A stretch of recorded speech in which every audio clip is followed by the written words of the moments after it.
Hello guys, welcome to Python life YouTube channel. So ఈ వీడియోలో వచ్చేసి 2026లో most underrated high paying jobs అనమాట.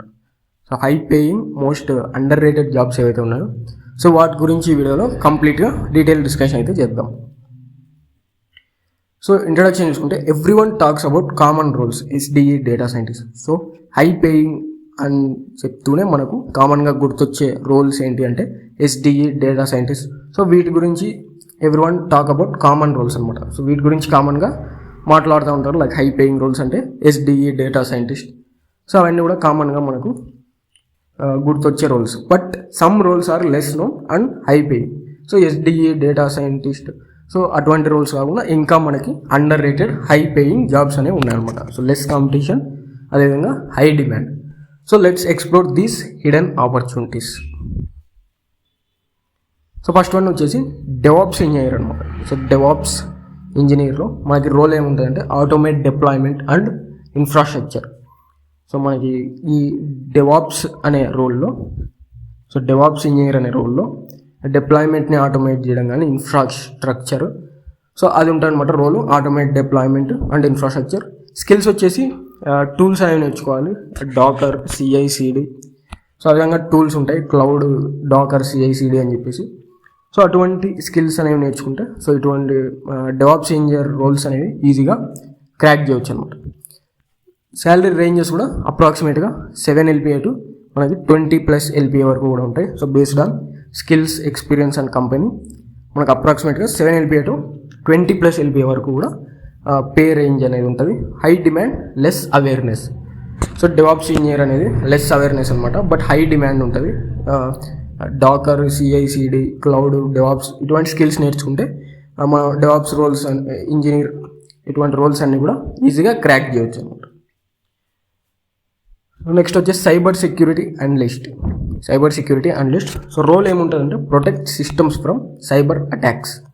సో ఏవైతే కంపెనీస్లో కానీ బిజినెసెస్లో, ఇండస్ట్రీస్లో ఇంపార్టెంట్ ఇన్ఫర్మేషన్ కానీ ఇంపార్టెంట్ డేటా సిస్టమ్స్ సో వాటిని ఏంటంటే సైబర్ అటాక్స్ నుంచి, థ్రెట్స్ నుంచి ప్రొటెక్ట్ చేయడం అనమాట. సిస్టమ్స్ని, ఇంపార్టెంట్ డేటాని సైబర్ అటాక్స్ నుంచి ప్రొటెక్ట్ చేయడం అనమాట రోల్ వచ్చేసి సైబర్ సెక్యూరిటీ అనలిస్ట్. స్కిల్స్ వచ్చేసి నెట్వర్క్ సెక్యూరిటీ, అదేవిధంగా ఎథికల్ హ్యాకింగ్, ఇలాంటి కాన్సెప్ట్స్ అనేవి నేర్చుకోవాలన్నమాట. ఇటువంటి స్కిల్స్ అనేవి నేర్చుకుంటే సైబర్ సెక్యూరిటీ అనలిస్ట్ లాంటి రోల్స్ అయితే ఈజీగా క్రాక్ చేయొచ్చు అనమాట. Network security, ethical hacking. So salary ranges వచ్చేసి అప్రాక్సిమేట్గా 6 LPA టు 18+ LPA వరకు కూడా ఉంటుంది అనమాట. బేస్డ్ ఆన్ స్కిల్స్, ఎక్స్పీరియన్స్, అదేవిధంగా కంపెనీ మనకు అప్రాక్సిమేట్గా 6 LPA టు 18+ LPA వరకు కూడా ఉంటుంది అనమాట. Security is critical everywhere. So security అనేది ఎవ్రీవేర్ డిమాండ్ ఉంటుంది అనమాట. సైబర్ సెక్యూరిటీ లాంటి రోల్స్కి ఎవ్రీవేర్ డిమాండ్ ఉంటుంది అనమాట, ఎందుకంటే సెక్యూరిటీకి హై ప్రయారిటీ అనేది ఇస్తారు కాబట్టి. సో నెక్స్ట్ వన్ వచ్చేసి క్లౌడ్ ఇంజనీర్ అనమాట. సో క్లౌడ్ ఇంజనీర్లో సో రోల్ ఏముంటుందంటే మేనేజ్ క్లౌడ్ సిస్టమ్స్. సో ఏవైతే AWS, అజ్యూర్ అటువంటి క్లౌడ్ ప్లాట్ఫామ్స్ ఉంటాయో సో వాటిలో ఏంటంటే మనం క్లౌడ్ సిస్టమ్స్ని మేనేజ్ చేయడం కానీ, డేటా స్టోర్ చేయడం, యాక్సెస్ చేసుకోవడం, హోస్టింగ్ చేయడం కానీ అదంతా కూడా చేయాలి. లైక్ స్కిల్స్ వచ్చేసి క్లౌడ్ ఆర్కిటెక్చరు, క్లౌడ్ ప్లాట్ఫామ్స్ అనమాట, AWS, అజ్యూర్ ఇటువంటి క్లౌడ్ స్కిల్స్ అనేవి మెయింటైన్ చేయాలన్నమాట. క్లౌడ్ ఆర్కిటెక్చరు సో అలాంటి స్కిల్స్ మెయింటైన్ చేసినప్పుడు మన క్లౌడ్ ఇంజనీర్ లాంటి రోల్స్ అనేవి ఈజీగా క్రాక్ చేయొచ్చు అనమాట. సో పే రేంజ్ కూడా మనకి అప్రాక్సిమేట్గా 7 LPA to 20+ LPA. So again it is based on skills, experience and company. So అప్రాక్సిమేట్గా 7 to 20+ LPA వరకు కూడా ఉంటుంది. So backbone of modern tech. So cloud అనేది మనకి ఇప్పుడు మోడ్రన్ టెక్నాలజీలో బ్యాక్ బోన్ లాగా అయితే అనుకోవచ్చు.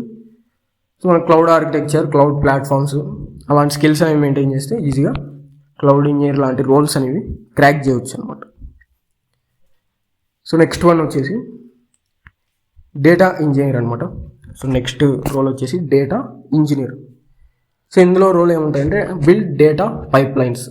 సో డేటా ఇంజనీర్ ఏంటంటే కంప్లీట్గా డేటా మీద అయితే వర్క్ చేయాల్సి ఉంటుంది. So data pipelines build చేయడం కానీ సో ఆ విధంగా కంప్లీట్గా డేటా మీద అయితే వర్క్ చేయాల్సి ఉంటుంది. అండ్ స్కిల్స్ చూసుకుంటే బిగ్ డేటా టూల్స్ కానివచ్చు, SQL సో అటువంటి స్కిల్స్ అయితే నేర్చుకోవాలి. బిగ్ డేటా టూల్స్ కానీ, SQL అలాంటి స్కిల్స్ అనేవి నేర్చుకుంటే ఈజీగా డేటా ఇంజనీర్ లాంటి రోల్స్ అనేవి క్రాక్ చేయవచ్చు అన్నమాట. అండ్ పే రేంజ్ కూడా అప్రాక్సిమేట్గా 8 LPA to 22+ LPA వరకు కూడా ఉంటుంది.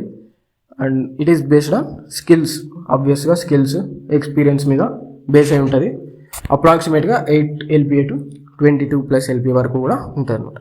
So more demand than data scientist in many companies. So కొన్ని కంపెనీస్లో, చాలా కంపెనీస్లో ఏమవుతుందంటే డేటా సైంటిస్ట్ కంటే ఎక్కువ డిమాండ్ అనేది ఉంటుంది అనమాట డేటా ఇంజనీర్స్కి.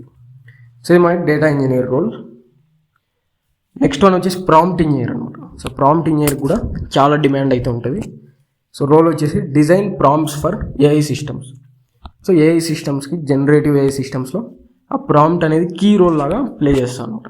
సో ప్రాంప్ట్ ద్వారా మనకి ఎఫెక్టివ్ అవుట్పుట్ అనేది వస్తుంది. సో ఎంత బెటర్ ప్రాంప్ట్ ఇస్తే అంత బెటర్ అవుట్పుట్ అనేది వస్తుంది. సో ఎఫెక్టివ్గా ప్రాంప్ట్ అనేది ఎలా ఇవ్వాలి, ఏఐ సిస్టమ్స్ కోసం ప్రాంప్ట్ని డిజైన్ చేయడం, అటువంటి రోల్ అయితే ఉంటుంది. స్కిల్స్ వచ్చేసి ఏఐ టూల్స్ అండర్స్టాండింగ్ కానీ, ఆ టూల్స్ అన్ని కూడా ఎక్స్ప్లోర్ చేయడం, ఎఫెక్టివ్ ప్రాంప్టింగ్ ఇవ్వడం, అదంతా కూడా ఉంటుంది. సో అటువంటి స్కిల్స్ ఉంటే ప్రాంప్ట్ ఇంజనీర్ లాంటి రోల్స్ అనేవి క్రాక్ చేయొచ్చు. శాలరీ రేంజెస్ కూడా అప్రాక్సిమేట్గా మనకు బేస్డ్ ఆన్ స్కిల్స్, ఎక్స్పీరియన్స్ అవంతా చూసుకుంటే 6 LPA to 15+ LPA వరకు కూడా మనకి అప్రాక్సిమేట్గా అయితే ఉంటుంది pay range. So new and growing role. So prompt engineering అనేది మనకి న్యూ అండ్ గ్రోయింగ్ రోల్, ఫర్దర్గా కూడా చాలా డిమాండ్ అయితే ఉంటుంది. సో నెక్స్ట్ వన్ వచ్చేసి QA ఆటోమేషన్ ఇంజనీర్ అనమాట. సో రోల్ వచ్చేసి ఆటోమేట్ టెస్టింగ్. సో టెస్టింగ్లో ఆటోమేషన్ అప్లై చేయడం. సో రోల్ వచ్చేసి ఆటోమేట్ టెస్టింగ్ అనమాట. స్కిల్స్ వచ్చేసి టెస్టింగ్ ప్లస్ కోడింగ్ అనమాట. సో ఆటోమేషన్, టెస్టింగ్, కోడింగ్ అటువంటి స్కిల్స్ అయితే మెయింటైన్ చేయాలి. అండ్ శాలరీ కూడా అప్రాక్సిమేట్గా 6 LPA to 14+ LPA వరకు కూడా ఉంటుంది.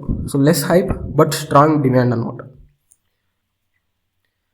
సో ఫైనల్గా టెక్నికల్ రైటర్ అనమాట. సో ఏఐ అదేవిధంగా టెక్నికల్ ఫీల్డ్లో టెక్నికల్ రైటర్ అనమాట. Creates technical documentation. So technical documentation create చేయడం. అండ్ స్కిల్స్ వచ్చేసి రైటింగ్ ప్లస్ టెక్నికల్ నాలెడ్జ్ అనమాట. సో వీటికి కూడా మనకి అప్రాక్సిమేట్గా శాలరీ రేంజెస్ 5 to 12+ LPA వరకు కూడా ఉండే ఛాన్స్ అయితే ఉంటుంది. Thank you. సో ఇక్కడ పైథాన్ లైఫ్ వెబ్సైట్ అందరికి తెలిసే ఉంటుంది కదా. సో మీరు ఏదైనా బ్రౌజర్కి వెళ్ళిపోయి pythonlife.in అని చెప్పేసి సెర్చ్ చేయండి. సో వాళ్ళ వెబ్సైట్ అయితే ఒకసారి విజిట్ చేస్తే, సో మీకు ఇక్కడ స్క్రోల్ చేస్తే రికార్డెడ్ కోర్సెస్ ఇన్ తెలుగు అని చెప్పేసి కనపడుతుంది. సో ఇక్కడ full stack Python, Java programming, SQL, DevOps with AWS. So ఇవన్నీ కూడా తెలుగులో టీచింగ్ చేశారు. కంప్లీట్గా రికార్డెడ్ కోర్సెస్ అనమాట. సో ఇక్కడ డీటెయిల్స్ కూడా చూసుకోవచ్చు మీకు. సో ఇక్కడ full stack Python programming open చేస్తే ఇక్కడ కంప్లీట్గా టీచింగ్ లాంగ్వేజ్ వచ్చేసి తెలుగు ఉంటుంది. టెలిగ్రామ్ మోడ్ ఆఫ్ కంటెంట్ ఉంటుంది. సో కంటెంట్ వచ్చేసి 250+ అవర్స్ ఉంటుంది. అదేవిధంగా ఒకసారి పర్చేస్ చేస్తే మనకి లైఫ్ టైం యాక్సెస్ అయితే ఇస్తారు. సో ఫీజు కూడా 1,999, కొంచెం రీజనబుల్గానే ఉంది. సో కోర్స్ సిలబస్ కూడా చూసుకోవచ్చు. కంప్లీట్గా బేసిక్స్ నుంచి కూడా మీకు అడ్వాన్స్ వరకు అయితే తీసుకెళ్తారు. ప్రాజెక్ట్స్ చూసుకోవచ్చు. ఇక టూల్స్, డీటెయిల్స్ అన్ని కూడా ప్రొవైడ్ చేశారు. సో ఒకసారి ఎవరైనా ఇంట్రెస్టెడ్ ఉన్న వాళ్ళు pythonlife.in వెబ్సైట్ విజిట్ చేసి, సో ఒకసారి అయితే చెక్ చేసి మీకు ఇంట్రెస్ట్ అయితే ఖచ్చితంగా పర్చేస్ చేసుకోవడానికి అయితే ట్రై చేయండి.